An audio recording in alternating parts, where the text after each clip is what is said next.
The Witcher 3 is a game that every year I find myself replaying yet again. It's a game that I always find myself going back to. Some people talk about Skyrim in a similar way. That it's a game that they can't move on from, and personally I never understood that because I've never been a huge fan of Skyrim. Especially if you go back to play it now. It looks dated and also feels it. But that is exactly how I feel about The Witcher 3. It's a game that I can't move on from no matter how many other great open world RPGs I play. They can never scratch that same itch that this game does. 10 years later, for me, and many others, I believe it is still one of, if not the greatest gaming experiences out there. It represents the convergence of artistic vision, technical competence, and respect for the player that has become increasingly rare in modern game development. And in this video, I want to take a look at why I love this game so much, why it is still looked at as the gold standard for an open world RPG game, and why 10 years later, The Witcher 3 is still unbeatable.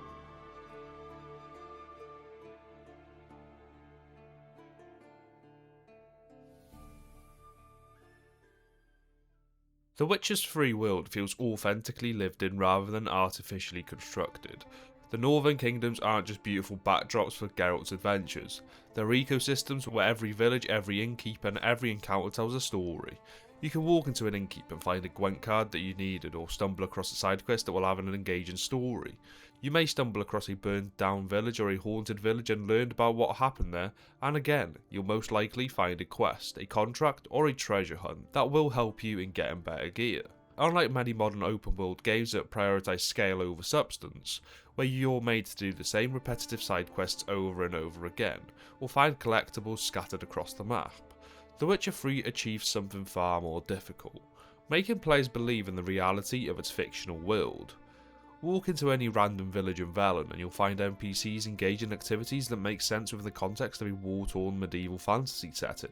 Peasants tend to the meagre crops with the desperation of people who understand that starvation is always one bad harvest away. The conversations reveal knowledge of local politics, concern about bandit raids and gossip about supernatural occurrences that directly tie into the game's broader themes. Footsteps. I start walking faster, and so does he.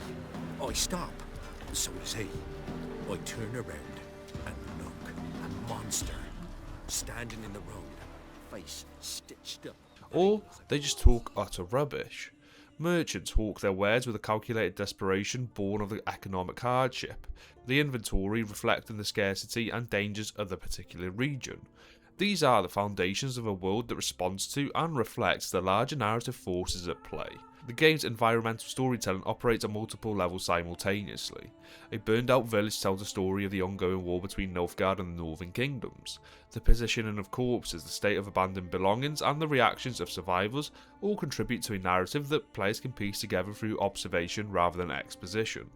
This attention to environmental storytelling has become even more impressive with age, particularly when compared to more recent open world games. While other games have focused on creating bigger maps, few have matched The Witcher 3's ability to make every location feel purposeful and narratively significant.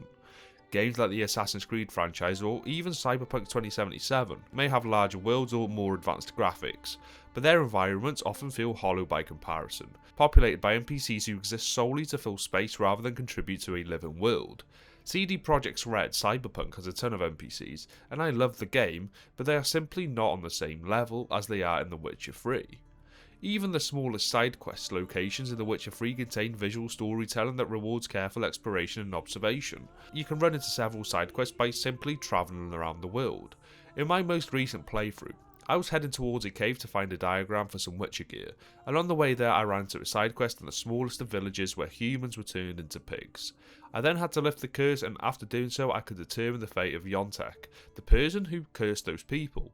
This time I chose not to intervene, and so they decided that he should be hung.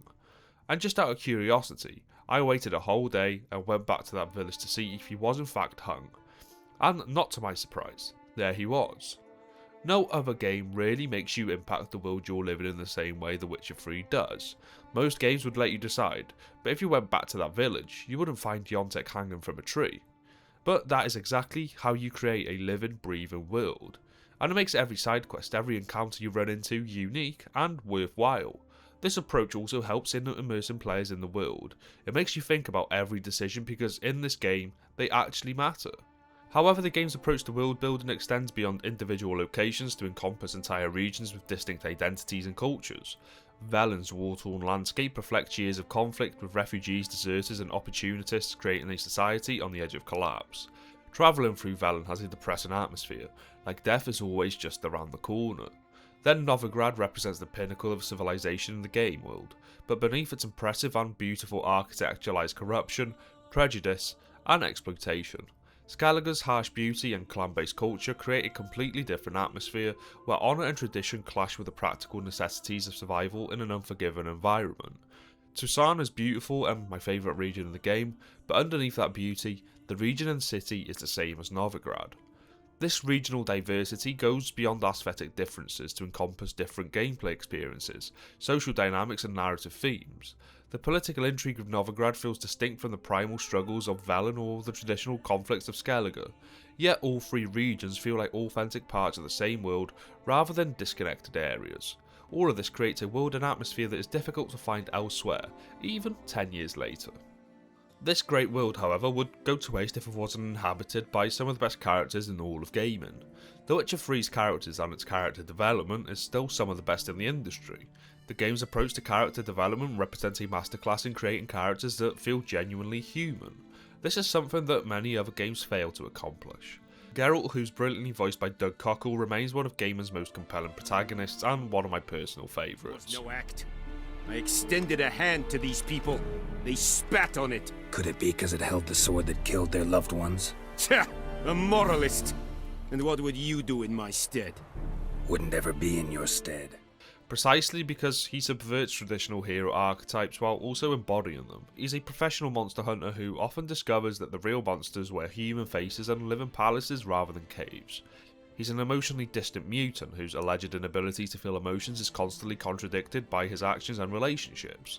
He's a cynic whose bitter exterior masks a deeply idealistic core that compels him to help others even when there's no profit in it, and although the game lets you decide what kind of Geralt you want to be, to a certain extent through the use of different dialogue options, those ideas and who he is as a man still remain. Also, unlike the blank slate protagonists that feature in many RPGs, Geralt comes with an established history, relationships and personality that inform player choices without ever restricting them. The game achieves the difficult balance of giving players agency while still maintaining character consistency, allowing for multiple interpretations of Geralt's motivations while keeping him recognisably himself across the entire story.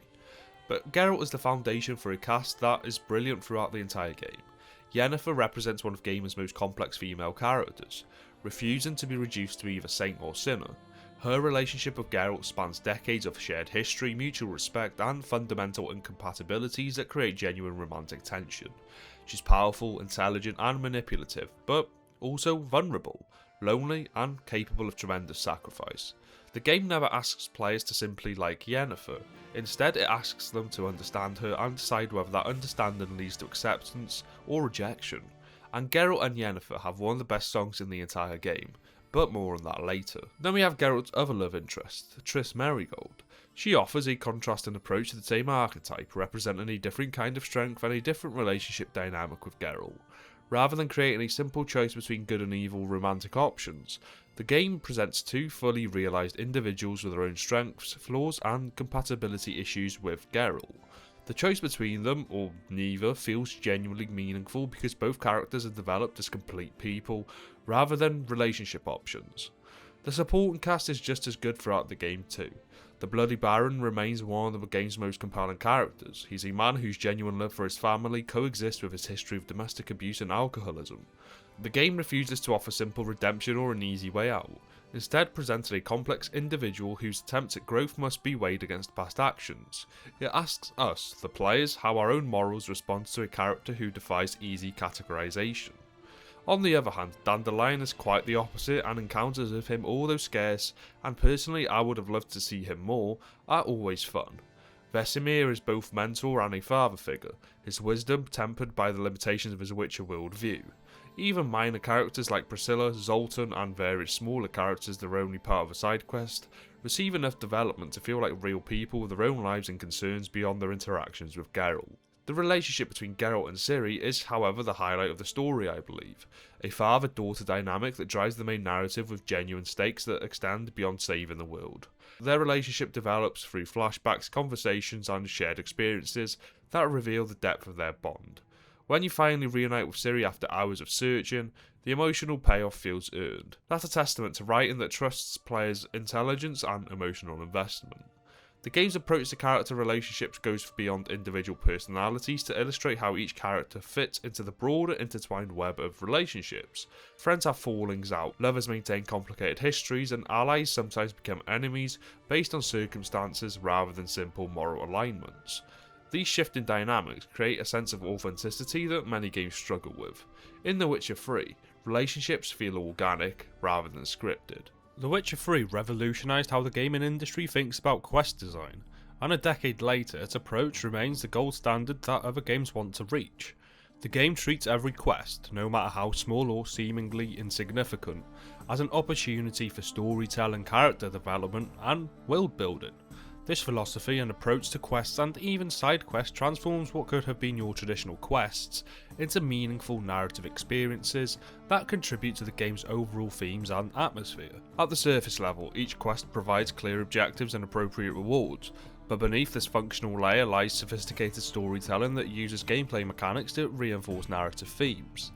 A simple contract to kill a monster becomes an exploration of how fear and superstition can be more dangerous than any monster ever can. Even the smallest side quests have a theme to them that reinforce the core themes of the game and the world.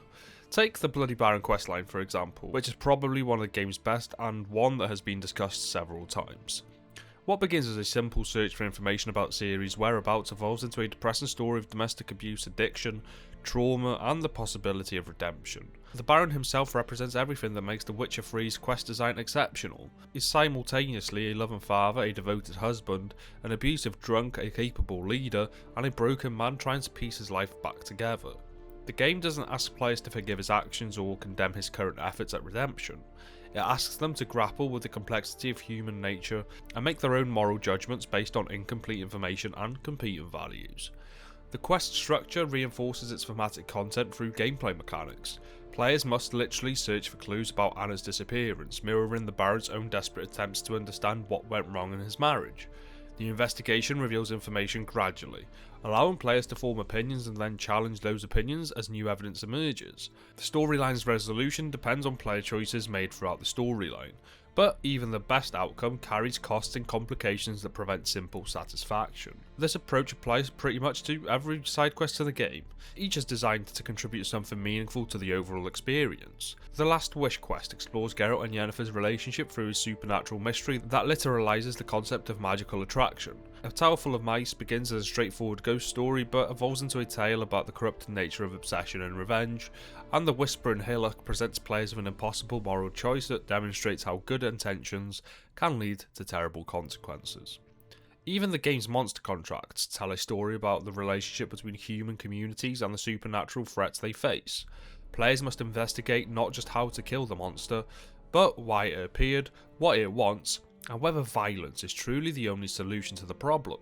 Some contracts reveal that the real monster is human greed or prejudice rather than the monster itself.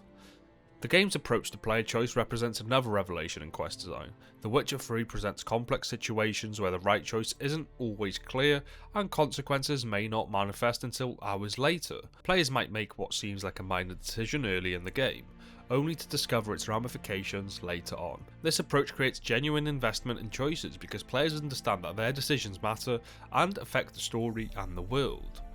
And because every quest links back to the broader story, the game maintains a narrative consistency that most open worlds can't replicate. Characters met in side quests may reappear in main story missions, decisions made early in the game influence available options later on, information gathered in optional content provides context for storylines.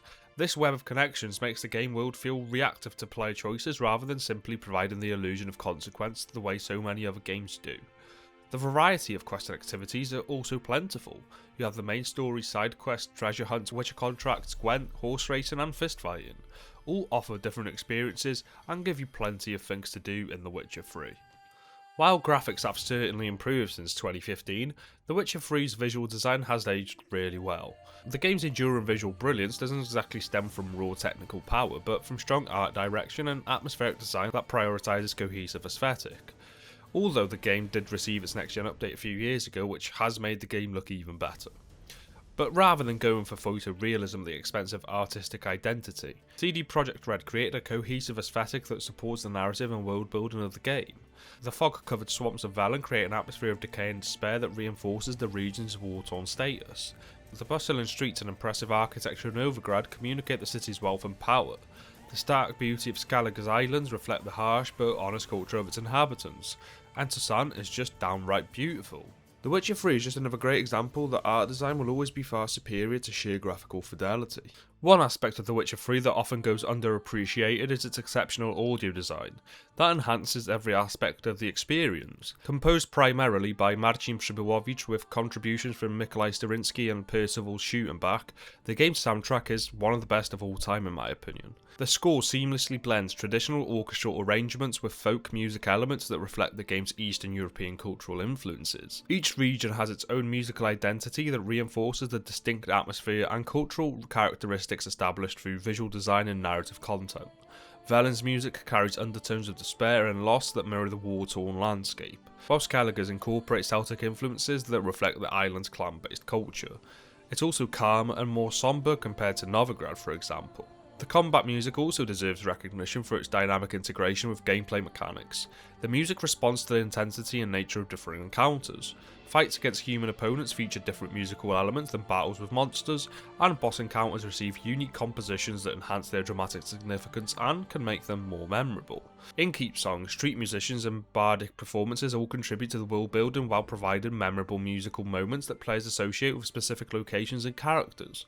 The song The Wolven Storm, performed by Priscilla in a Novigrad Innkeep, has become iconic not just for its beautiful composition, but for its perfect integration into a key narrative moment. I'll never forget when on my first playthrough I went from cutting off heads to crying like a little baby when I heard that song. Audio design is often something that doesn't receive the same amount of attention as other aspects of a game. However, that is not the case with The Witcher 3. The Witcher 3's DLCs represent perhaps the strongest argument for the game's continued relevance, setting a standard for post-launch content that the industry has struggled to match. Rather than offering minor additions or cosmetic upgrades, both Hearts of Stone and Blood and Wine provide substantial experiences that could easily stand as their own full games. Hearts of Stone demonstrates how DLC can expand upon a game's core themes while introducing a new story. The expansions focus on Geralt's relationship with the mysterious Gaunter O'Dim, creates a more intimate, character-driven story that contrasts beautifully with the main game's epic adventure. O'Dim is one of the game's best antagonists in my opinion. He's someone whose polite demeanour and apparent helpfulness mask profound evil and nearly unlimited power, and is another great character in this game. Blood and Wine essentially is a standalone sequel that provides a fitting conclusion to Geralt's story. The Duchy of Toussaint represents a completely different aesthetic and cultural approach, creating a fairy tale atmosphere that contrasts sharply with the gritty realism of the base game. The expansion's main quest, involving a series of murders that threaten Toussaint's carefully maintained peace, provides a mystery structure that allows players to engage with the new environment through investigation and deduction.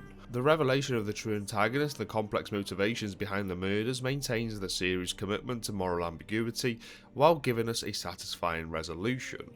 Both expansions demonstrate commitment to value that has become increasingly rare in the modern gaming industry. Each provides dozens of hours of content that maintains the quality and production values of the base game and even improves upon it. They introduce new mechanics, areas, characters and storylines without feeling like they were carved out of the main game just to be sold separately. This approach to the DLC has provided a model for how post-launch content can enhance rather than exploit the base experience. And for me personally, I still believe that The Witcher 3 and Cyberpunk 2077 has some of the best DLCs in all of gaming.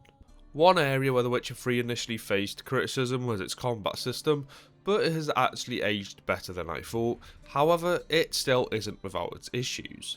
The combat system prioritises preparation and character progression. Players must research their opponents, craft appropriate oils and bombs and choose suitable potions before engaging in difficult fights. This approach reflects Geralt's identity as a professional monster hunter who succeeds through knowledge and preparation. Now of course you do not have to do any of those things, but engaging with those mechanics will offer you a better chance at defeating an enemy and also immerses you more in the experience. The sign system is also a nice touch to the combat. Each of Geralt's 5 signs serves distinct purposes in both combat and exploration, encouraging players to experiment with different approaches to encounters. Igni's fire damage proves effective against certain monsters while providing utility for some puzzles. Qwen's protective shields offers defensive options. Axi's mind control abilities create opportunities for creative solutions to both combat and social encounters. And Ard can be used to access certain areas. The game's approach to character progression through combat experience has proven more engaging than initially recognised. The mutation system introduced in later updates provides meaningful customization options that allow players to specialise the Geralt's abilities according to their preferred playstyle. The balance between swords, signs and alchemy creates multiple viable approaches to character development that encourage experimentation and give the game even greater replay value than it already has. The combat itself can still feel quite clunky though, and the lock-on system, especially when switching from one enemy to another, can be at times frustrating, but none of that really matters once you see the brutal finishes. Examining The Witcher 3 alongside more recent RPGs reveals how few games have successfully built upon its innovations. Games like Cyberpunk 2077, despite coming from the same developer, struggled to match the narrative coherence and world building consistency of The Witcher. Other RPGs fell short of expectations, partly because they failed to achieve the level of integration between gameplay and storytelling that The Witcher 3 has accomplished. More recent successes like Baldur's Gate 3 or Elden Ring have achieved critical and commercial acclaim, but they excel in somewhat different areas than The Witcher 3. The only RPG and game that I would say has been able to achieve the same and more as The Witcher 3 is Kingdom Come Deliverance 2, which is an amazing game for many reasons in and of itself. This comparison, however, isn't meant to diminish the achievements of other games, but rather to highlight the unique position The Witcher 3 has put itself in. Its particular blend of elements represents a specific achievement that has proven difficult to replicate or even surpass. The game's influence can be seen in the design choices of many games since its release, but influence isn't the same as improvement. Games may adopt The Witcher 3's approach to quest design or character development, but few have matched the quality of execution that makes these elements work so effectively together. CD Projekt's Red's announcement of a new Witcher game built on Unreal Engine 5 has sparked discussions about how any follow-up could match the achievement of The Witcher 3. The decision to move away from their proprietary Red engine suggests a recognition that the technical foundations of game development continue to evolve, but the creative challenges remain the same. The upcoming game faces a considerable challenge of following up a beloved classic while establishing its own identity. Not only that, but how well will the game run on Unreal Engine 5? As we know, games made on that engine have struggled when it comes to optimization and performance. The launch of Cyberpunk 2077 is still remembered, and for many people, they will be cautious about The Witcher 4. Not only that, but the game industry is littered with sequels that fail to recapture the magic of their previous games, and even the most talented developers can struggle with the burden of expectations, as we saw with Cyberpunk 2077. However, The Witcher 3's continued relevance suggests that there's still room for games that prioritise storytelling, character development, and world building.